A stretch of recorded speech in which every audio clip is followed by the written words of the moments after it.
Welcome to Dining with Jews. I'm Nick Kindler. I'm Motek Sherman. And today we visit Caplansky's Deli in downtown Toronto. The question is Caplansky's any good? Well, that's not quite the question, Nick. The real question is Caplansky's any good for the Jews? Ah, you are correct, sir. To answer that, listen to this. Oh my god, it's so good. That is good. That's awesome. Oh!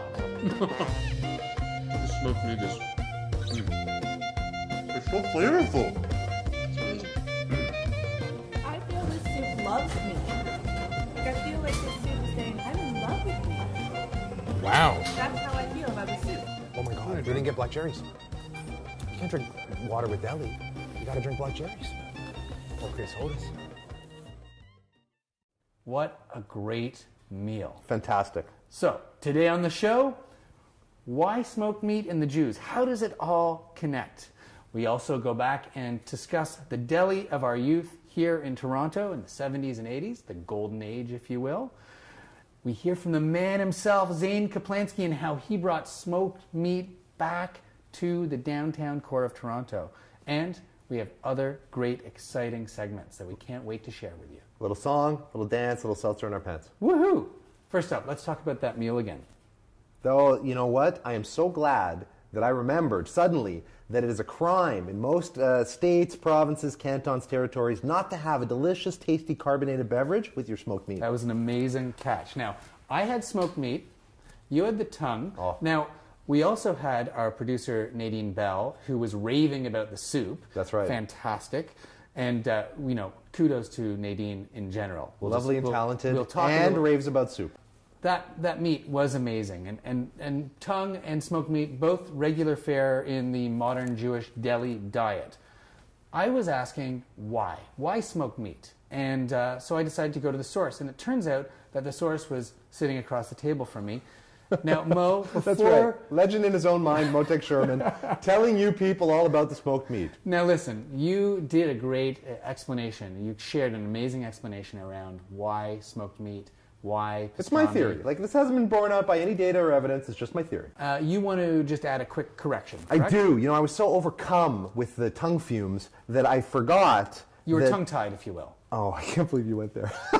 He went there, ladies and gentlemen. He went there. So, yes. So what happened is I had this notion, and I just dropped the ball. Pickling and pastramiing are very different things, and I know this. I've actually pastramied like a turkey before. I had it thinly sliced by my butcher. It's a lovely thing. Pastramiing is a dry rub process. Pickling, wet rub. You put the meat in juice, and they're completely separate. So when you hear me talking here, understand that I was overcome. I was tongue-tied. Oh, God. Oh, you said it yourself. But let's listen in as we eat our meal, and Mo kind of talks a little bit about the history of smoked meat and pastrami. So the laws of kashrut, of making something kosher, which means that you were allowed to eat it, because Jewish law is very strict about what you're allowed to eat. With meat, there can be no blood. No blood whatsoever. Which is why a kosher steak is a nightmare. It's a complete disaster. Sounds tasteless. It is. It's like eating shoe leather. And it doesn't matter. You can use the best cut of meat. But if you have to cook it all the way through, you've lost it. There was actually used to be a kosher restaurant, a kosher steakhouse in New York City, and they would serve you rendered chicken fat in big pitchers that you would pour on the steak. And that's where the flavor would come from. So if that's true, if you have to get all the blood out of it, then you got to use tougher cuts of meat and make them tender. And the way you do that is by smoking, brining, pickling, and those are the three. That's the big three, right? So the smoking is smoked meat, and the brining is corned beef, and the pickling is pastrami. Actually, it's pastramiing, but it's similar. And but why Jews? Because we've got these rules. Other people can have beautiful rare beef. So you're saying We have to get the weird pickle. The way to get the flavor, because of our messed up... Well, or enlightened. Because of our enlightened dietary laws. You don't want us to that get protect hate us from rare steaks. You don't want us to get a hate mail at info@diningwithjews.com. That's true. That's right. Send your hate mail and your love mail to info@diningwithjews.com. Now back to Motak and pastramiing. We digress. Because of our kosher laws, Yes. and because everyone wants to have flavor in their food and in their life, Yes. smoking, brining, and Pastramiing. Or pastrami. pickling, but yeah, Pickling, pastramiing. sorry. Pastramiing is you take a dry rub with a lot of flavor, Right. and you rub that in, and No. but it's got to have something in it that will Sounds like it soften takes or a long time to tenderize. do these things. All those things. Now, how does that work when you're on the run through the desert? Oh, okay. Now wait a minute. We're talking different time scales here. I know, but I just had to throw it out. All right, you're right. There probably was not much smoked meat, unless that's what manna was. Manna from heaven? Yeah, was actually smoked meat. Nice. You heard it here first. Very nice. That A can you theory. imagine? Yeah. Okay. And frankly, Zane's smoked meat is like manna from heaven. It is. It's incredible. And Mo, in the 70s, when we were growing up in Toronto, manna was everywhere. There was delis all over the place, and we got to go, thankfully, to so many of them. It was amazing. You know, our arteries aren't thanking us, but our psyches are, right? And back in the day, in the downtown core in Toronto, there were Switzers, there were Shopsies, there was Myers, there was Ginsberg and Wong. Remember Ginsberg and I Wong? do. I remember the portion sizes were out of control. Oh, they were insane. and they're buffalo chips. And they would give you a sundae and a measuring cup. It was a whole different attitude about food and about going out as a family, and it's gone. And then, you know, luckily now there's a happy ending to the story that you got a guy like Zane Caplansky. One man. man. That's right. Standing alone. He appears out of nowhere, a beacon of light, if you will, to the Jewish people in Toronto. And beyond. And we'll let him talk later, but what blows me away is every time we go in there, there are so many non-Jewish, they don't appear to be Jewish. I might have misread it, and I remember talking to him once about when he first started up, his core clientele, it was club kids. Now, before we do talk to him, you did a great little précis, if you will, of the Zane Caplansky story while we were eating in his restaurant. So let's listen to that. Zane had a dream, and the dream was to bring back old school downtown Toronto deli, and ends up following his dream, which is to serve deli to people, and he's doing it in the back of the Monarch Tavern, just off College Street in Toronto. And it's an after-hours bar, and what you used to do was you would go to a sandwich shop that was around there and come back, and they would let you eat your sandwich there. So there's this place called San Francisco, and I think there was California, also sandwiches was there. Yeah. And you'd go and you'd get your sandwich and eat there. So Zane was basically harnessing that and selling his sandwiches at the back of the Monarch Tavern, and it was a phenomenon. So then he went viral. He was one of the first guys that showed up on my radar that was doing that. That was like sending information. And you'd have to go on the website or Facebook to find out if there was meat. Was there meat this week? And he was running out of meat. Like I went there one time. There's no meat left. And it was just this magnificent subterranean thing. And then he got so big that he had to move to New Digs. And this is it, right? Yeah. This is it? Motek, an excellent summary of the story of Zane Caplansky. But Thank you, sir. We were treated to more than just fantastic smoked meat and mussball soup that day. Zane actually sat down in a chair and told us his story. And that's not an easy thing to happen because he is constantly in movement and going, and so getting him to sit down was not easy, but we did it. So, without much further ado, ladies and gentlemen, Zane Caplansky. What's your influence? Where did it come from? You know, where are you from originally? I'm from here, and from Toronto. Grew up with the deli tradition downtown. My papa, my mother's father, used to take me to Switzer's.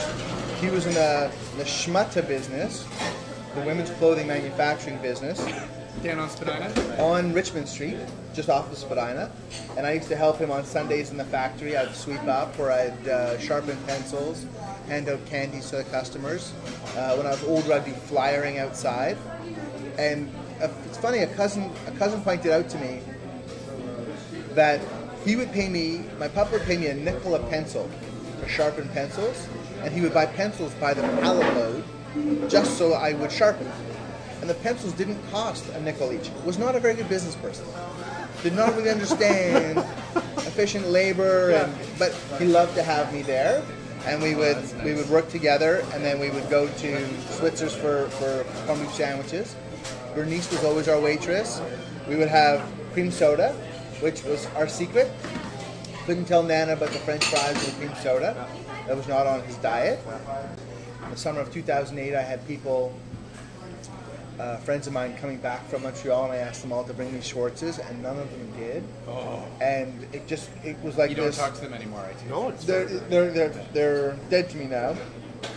But it was the genesis of this because I was waiting for one guy in particular to come with my meat, and I was at the Poorhouse Pub on Dupont Street, and I threw a bit of a fit, and it was like, why can't you find this here? What's wrong with this city? You can't find decent smoked meat in this city. How hard could it be?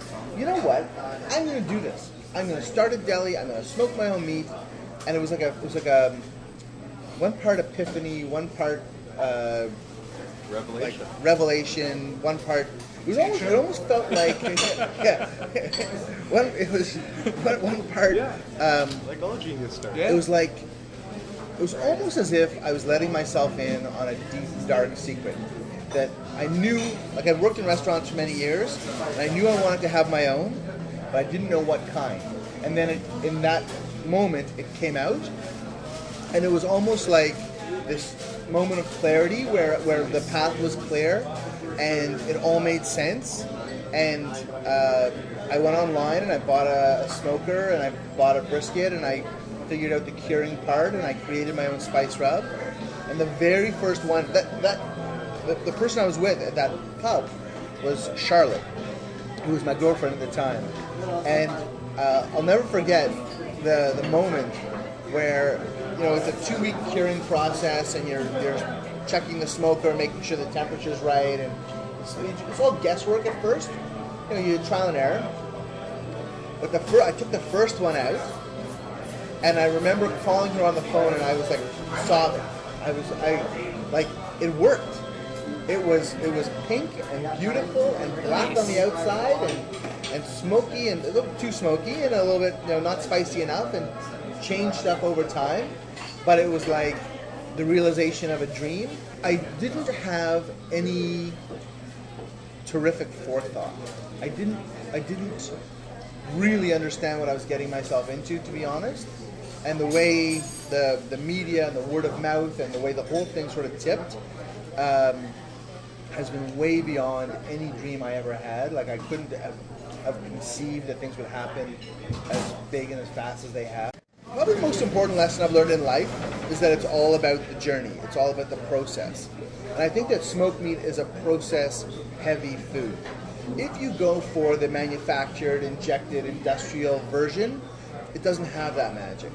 When it passes through as many hands as it does here, between the receiving, the curing, the spicing, the smoking, the steaming, the slicing, and the serving, and all of these people have to care about every part of that process, that's where the magic happens. Every sandwich has a story. And it's not a short story. Yeah. You know, it's interesting because this isn't just food. This is soul food. People come here for a bowl of matzo ball soup, and they have a certain expression on their face. You know what they're looking for. You know, there's a woman who came in not long after I opened. She said to me, "My mother's in the hospital. She's not going to get out of the hospital. She called me this morning. I need kishka." And when a dying old woman, Jewish, needs kishka, what she's looking for is a taste of a bygone era, of people and places past.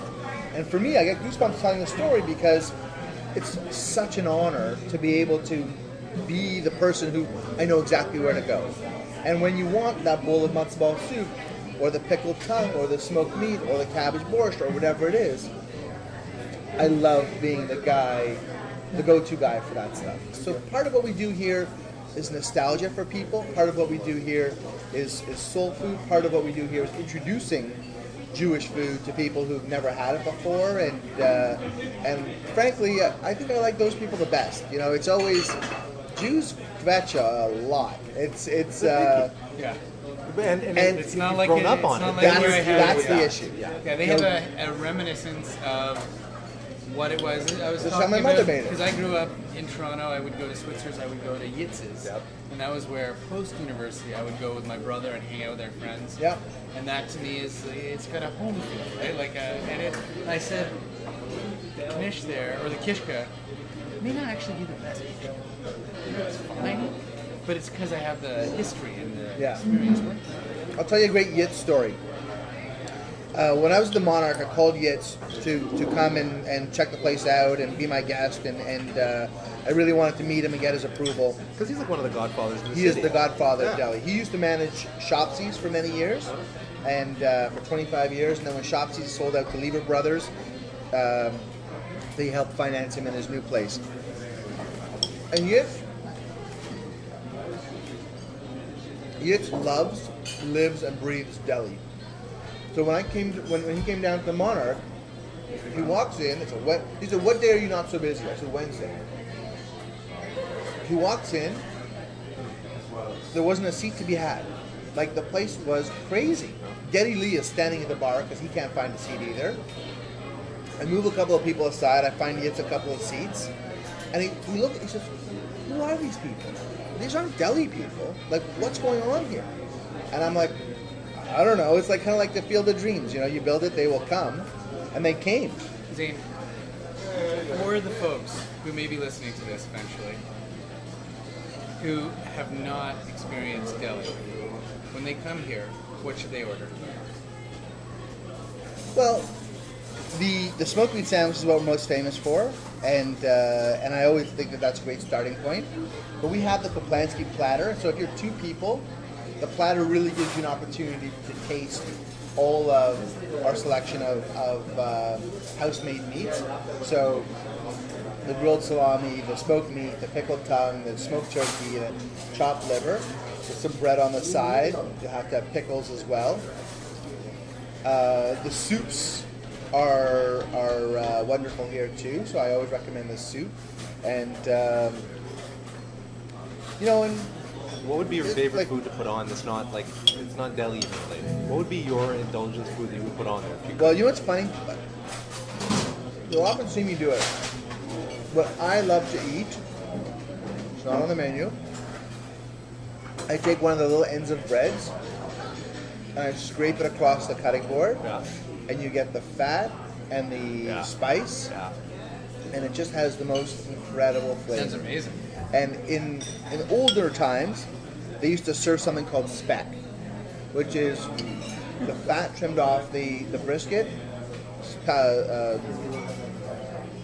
which is doused with paprika and then re-smoked, and then served as a smoked fat sandwich called speck. You know, Jimmy Kennedy, when he came, he said to me, "You're doing the thing here that every chef restaurateur strives for, but few ever accomplish. This is cool." Yeah. And cool is one of those things that if you try too hard, it'll never happen. If you tell people how cool you are, you're not. And because it came out of necessity, I was broke. If I had the money to open a proper restaurant, I wouldn't have opened in the Monarch. But it was a genius move, but not strategic. I didn't think, what would be cool? I thought, I've got $2,000 to my name. Yeah. How can I open a restaurant with $2,000? Well, I know of that kitchen. I can go in and see if they'll let me operate out of there and make a good deal with them and see where it goes. And it worked. It just worked. And I got lucky. Wow, what a great story from Zane. And thanks to Zane for sitting down and chatting with us. You know, he doesn't just make meat, he makes meat we like to eat. What a great way to finish That was the off show. the top of my head. With a rhyme about the deli. Wonderful. For the record, it's been a pleasure for this Jew to sit down and dine with that Jew over there. And you know what? Amen to that, my friend. That was Nick Kindler. This is Motek Sherman. We've been dining with Jews. Thank you very much for listening. We leave you with one final segment, Motek's Megillah. Have a great day. So one time, Well, if we're not eating, I'm going to have another French fry. One time the Tsar is conscripting Jews, and so he sends out his guys to go and bring them into the army, and you serve for 20 years, and that's it. Yeah. And he wanders into a village, and as the guy who's going to do the conscripting wanders into a village, he starts passing all these trees, and the trees, there are bullseyes painted on the trees, and there are bullet holes in the dead center of every single bullseye. And he says, who's the guy that shot like this? Who's this marksman? And the person he's talking to says, it's the rabbi. And the guy's like, the rabbi is a marksman of this quality? I must meet him. So they bring him to the rabbi, and they say, Rabbi, this man is from the Tsar, he wants to meet you. And so the guy says, is it true that you shot all those bullseyes? And the rabbi goes, yes, that's exactly true, I shot all of them. And he says, I don't believe you have to show me right now. He goes, sure, I'll show you my technique. So he goes out, he takes his gun, he aims with his gun, side of a tree. It's not his gun, because Jews weren't allowed to have guns, but he borrows it from the guy who runs the city. And he fires the gun, boom, right into the tree. And then he walks over to the tree, he takes a piece of chalk out of his pocket, he draws the bullseye around where he shot the tree, and he goes, see? Hit one every time.